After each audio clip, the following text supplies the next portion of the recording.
I thought I'd write to Juliet, where she would understand.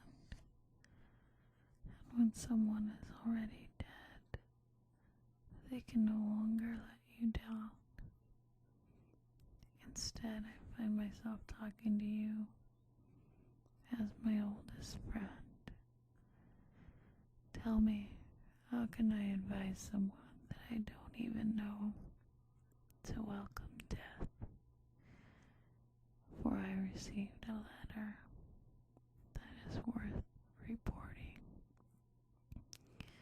And though it may raise a cynical smile, it leaves a sinking feeling, like when a soldier in a story says to the sergeant, "Have you seen my pride and joy? You know the rest, and it's no joke. Forgive me, please," as I quote. This is a letter of thanks, as I'm so bored here and I can't say where. So I'm writing to people that I may never meet. And I was thinking of something you said. I'm a female soldier. My name is Constance. I enlisted in the military, needing funds for college.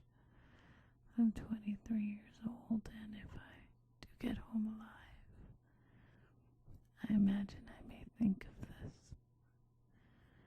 I'm sleeping with my eyes open for fear of attack. Your words are comfort. They're the best things that I have, apart from family pictures and, of course, my gas mask. I don't know why I'm writing to you.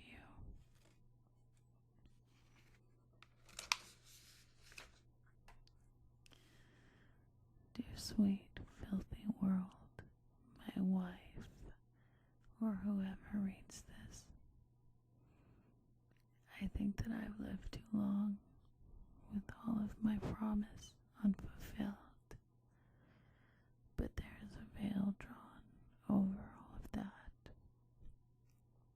I know you'll probably say, spare us the melodrama. I don't know how he chose the pills or the stupid revolver. I'm out of luck. I'm not that strong. My hands, your neck, I might have wrung. Don't try to find me. I'm not worth anything anymore. I am not leaving you with all of your problems because the biggest one is me. Life is dark and cold as the sea. Embrace me in my anguish, put seaweed in my hair, and vow that you won't cry, because I've gone. I can't go on, I can't go on, I can't go on. I must close now. For other eyes. I don't know what I would do if this letter should fall into other hands that it should pass through. For other eyes. He said it was nothing, it was over and done. But the rotten worm was burrowing still, its spirit invades me, bleeding me white. For other replies.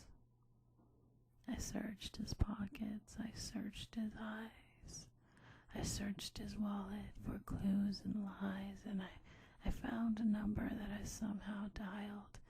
A woman answered, a woman smiled. Then she hung up on the silence unperplexed, innocently spun her Rolodex. I dialed again, I could not resist, revealing just the dentist receptionist. One day we'll laugh about it, or maybe we'll curse.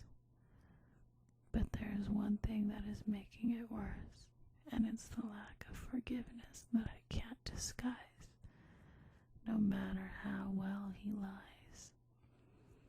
Now we don't know each other anymore, and when we touch our lips feel sore.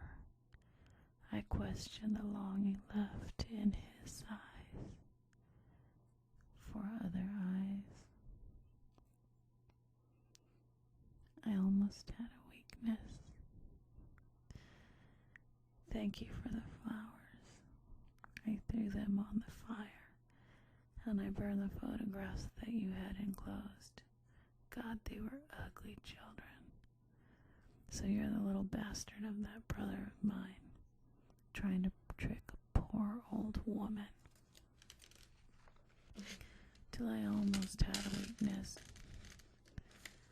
Last week, Cousin Florence bit your Uncle Joe, hit him on the forehead with a knife and a fork. She said that he looked like the devil.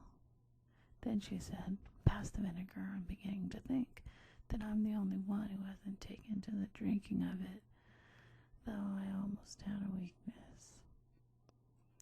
It pains me to mention these varicose concerns. While I have to tolerate you family jewels, I really mustn't grumble, 'cause when I die the cats and dogs will jump up and down, and you little swines will get nothing, though I almost had a weakness. Taking my life in your hands. My dear impulsive darling, I suspect my letter got to you too late, and it's really just a silly fragment of paper, but it means so much to those who wait. All the suffering days and nights till I dare dream again. There you suddenly stand, and I'll be damned if you didn't disappear with the dawn. Hours pass and darkness comes. Soon I will close my eyes. Will you return? If you don't reply, you'll be taking my life in your hands. You'll be taking my life in your hands. Taking my life in your hands. I don't know why, my dearest darling, I can't tell you how I feel when you are near. But when I see you have returned my letters unopened, I will tear them up, your voice ringing in my ears. But you're kidding yourself if you think this correspondence will end. I can always pretend words I don't have the courage to send reach you. The letter home. Care of St. Ignatius House, Willoughby Drive, Parametus, New South Wales, the 5th day of July, in the year of our Lord, 1935. Why must I apologize every time that I sit down to write? Through my own fault, I may find you're no longer living at this address. Please excuse the lack of news, the feeling of strange privilege, for the hour of trial in these times of distress mean more than years of prison by etiquette. I can remember when we were children, though I could never imagine this day. Your brother told me we'd live forever. I'll go one better, I heard myself say, and it seems so strange, now that he's gone, to recall all these games. While the years have divided us, friendships have strained and broken. Oh, by the way, how's that girl that you wed? I hated you then, but I'm over the worst of it.